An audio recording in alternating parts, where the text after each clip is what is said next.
You ever play a game so much, so deeply that you start thinking about what could have been? Not from a place of disappointment, but curiosity. Like a kind of yearning for the next step. That's how I feel about Batman, Arkham Knight. It's one of my favorite games ever made, and yet every time I replay it, I can't help but imagine this one what if. This quiet idea that just won't leave me alone. What if Arkham Knight had a Nemesis system?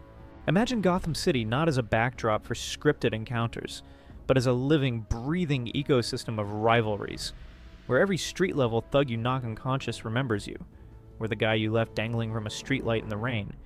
He doesn't just vanish into despawn code. He comes back, changed. Maybe he's got a limp. Maybe he wears new gear. Maybe he hates you now. You, the player who humiliated him. I think about that a lot. That's the promise of the Nemesis system, reimagined through the lens of Arkham Knight, where every criminal under Scarecrow's chaos becomes someone with a name, a trait, a grudge. The more I thought about it, the more it clicked. Arkham Knight already has the bones, the mood, the grit, the city. You've got dynamic patrols, open-world engagements, different factions, Penguin's men, Two-Face's crew, the Arkham Knight's militia. What if they weren't just mission objectives? What if they interacted with each other when you weren't looking? Betrayed each other? Rose through the ranks? Formed vendettas against the player who left scars on them? Now, okay. I know what you might be thinking. Tony, the entire game takes place in one night. There's no time for all that. And yeah, you're right. That's a part of the madness that makes Arkham Knight so impressive. In one Halloween night, Batman defeats Scarecrow, Penguin, Two-Face, Harley Quinn, Firefly, Ra's al Ghul, the Arkham Knight, and still has time to collect Riddler trophies. It's ridiculous. But that's the fantasy of it. That's what makes it work. And still, even within that constraint, I think there's room. What if by the time you reach the final encounter, the battlefield isn't just shaped by Batman's actions, but by the memory of his enemies? Those numerous tank battles. What if some enemies refused to fight you? Others ran. Others came for you first. What if that one guy who escaped a beating 3 hours ago returned at the worst moment, stronger, angrier, with a few friends? Wouldn't that be more personal? Wouldn't that make Gotham feel alive?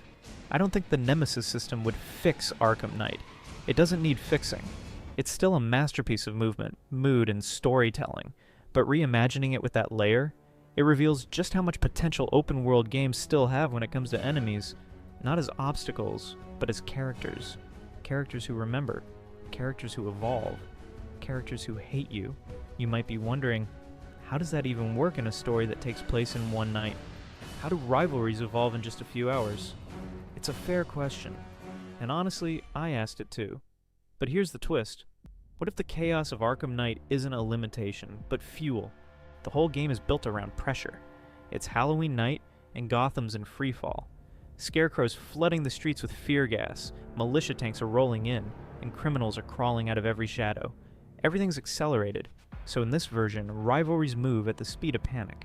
The more chaos you stir up, gliding between districts, clearing rooftops, crashing into convoys, the faster your foes evolve. Every punch, every silent takedown, every Riddler trophy you snag, it all gets tracked. Your choices write their story in real time.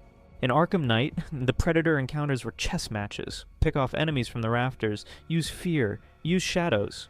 But now, every trick you pull gets remembered. You drop a guy through a glass ceiling. That crew starts patrolling under solid concrete. You choke someone out in a vent? His next patrol brings grenades. Kinda like the Mr. Freeze boss fight, and holy shit, now that I think of it, we did sort of get a taste of this with the Mr. Freeze boss fight in Arkham City. No wonder for many of us it was the best encounter in the game. So my vision is, imagine every encounter we had in Arkham Knight had that same potential. It would be so awesome. It would be so cool. Not on that same scale, but I hope you see what I'm getting at. Even Detective Vision. The more you tag a criminal, the more insulted they get. They're not just AI, they feel studied, hunted, and they don't like it. They fight back with better tactics, weirder gadgets, deeper grudges. Gotham's arsenal gets personal too. The gadgets, the disruptor rifle, remote hacking batarangs, the voice synthesizer. They're not just tools now, they're character builders. You crash a drone into a thug's hideout, he remembers. Nice trick with the drone, he growls at your next meeting. Too bad it won't save you this time. You created that moment, that line, that nemesis. And the Batmobile, Oh, it evolves too. It's not just a tank on wheels, it's a signature. The way you slide into pursuit mode, weave through traffic, lock missiles, it teaches your enemies how you drive. Beat a convoy twice? The third time, they box you in with shock nets and spike strips. It's cat and mouse. But this time, the mouse studied your playbook. Main missions, side quests, Riddler races, hostage rescues, every one of them becomes a forge for rivals. Picture this.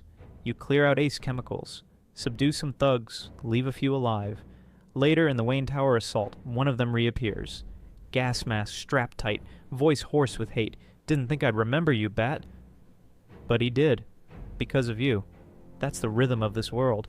Cause and consequence, style and story, fight by fight, line by line. And then there's the big moment. The showdown with the surviving lieutenant. Picture a final duel on a rain-slicked overpass. He no longer calls you Bat. He calls you his ghost, demanding revenge. Your combat flows become tests of creativity, your every dodge a direct response to his learned behavior. When you finally take him down, slamming him into the pavement, it's not just another boss fight. It's the climax of a story you co-authored. Of course, he isn't the only one. By the end of the game, your identity isn't a secret anymore. Across Gotham's shattered streets, your spare blows and daring rescues spawn a half-dozen rivalries just like his. The Penguin Enforcer you left breathing after that museum heist, the two-faced lieutenant spared in the bank vault. Each learns, adapts, and returns, branding themselves around the echoes of your choices. And when you finally finish all the objectives, when the last militia tank is crushed and the Scarecrow's final scheme is undone, you're not just Batman. You're a legend stitched together from every grudge, every improvised duel, every late-night lab raid. Gotham remembers you not as a statistic, but as a name whispered by every opponent you made. So here's where you come in. Which Arkham Knight mechanic would you love to see in a future game? What do you agree or disagree with? Drop your opinion below. I'm always down to engage. Thank you for giving me your time. I started YouTube casually this year, and I'm humbled by everyone who's been supporting me on my journey. I do it for you, and I'll see you at the next one.